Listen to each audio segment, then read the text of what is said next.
અને આપણે માનવનો મોટા મોટો દુશ્મન કોઈ હોય, કોઈ પણ માનવનો મૃત્યુલોકમાં મોટા મોટો કોઈ દુશ્મન હોય તે ક્રોધ છે. ક્ષણિક ક્રોધમાં હું બની જાય એનું કાંઈ નક્કી ન હોય. ક્રોધ કોઈ નાનો ગણવો નહીં, એ માનવનો દુશ્મન છે. કોઈ પણ માનવનો ક્રોધમાં તમે કા તમારું બુરું કરો કે સામાવાળાનું બુરું થાય, બે જ વસ્તુ બને.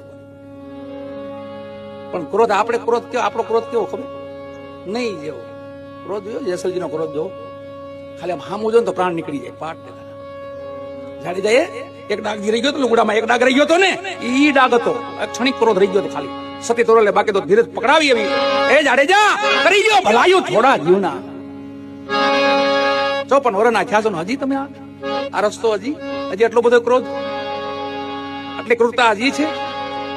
તો ધીમા પડતા પડતા પડતા છે થોડોક ડાગ રહી ગયો અને છેલ્લે સતી એને વસ્ત્રો ધોવા મોકલ્યા એના પોતાના લુગડા. માં તોરલે કીધું જાઓ જાડેજા આ વસ્ત્રો ધોઈને આવો.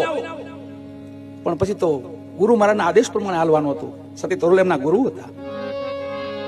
માં હું જાઉં છું, લાવો લાવો.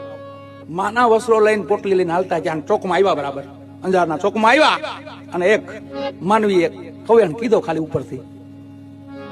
તો ઘડીક તો થંભી ગયા, બોલ્યા નહીં, કેમ કે માથે ગુરુનો હાથ હતો. ઘડીક તો બોલે નહીં. કવેણ માથે કવેણ કેવા માંડ્યો, ખાલી આમ દ્રષ્ટિ કરી કે હું જાડેજો છું હજી નો. એ ઓલા બાપુ એમને પ્રાણ નીકળી ગયો, યાર એમને પડ્યો હતો. એટેક આવી ગયો. આને ક્રોધ કહેવાય. પણ ઈ ક્રોધ જો મરી ગયો હોય તો આપણો ક્રોધ હવે શું વાતો હોય. એટલે ભજન છે ને એ ન્યા શું થાય, તમે હળવું થવાનું હોય. અહીંયા હવે અહીંથી ઉપાધિ લઈને જઈએ તો બીજે તો ક્યાં શાંતિ મળે, સેજ નહીં ક્યાંય. 3 ઠોર વિશ્રામ, એક સાધુ ચરણમાં, એક રામના ચરણમાં, એક ગુરુના ચરણમાં. 3 ઠેકાણે વિશ્રામ. થાકે ગયેલા માણસો છે આપણે બધા. આમ તો વ્યવહારિક હોય, આખો દી કામ કરતા હોય, કોઈ વ્યવહાર કામ કરતા હોય, એમ છે આપણે બધા. સાંજે પણ ભજનમાં બેસી જાય, કોઈ સંતોના ચરણમાં વહી જાય તો એ હળવા ફૂલ થઈ જાય.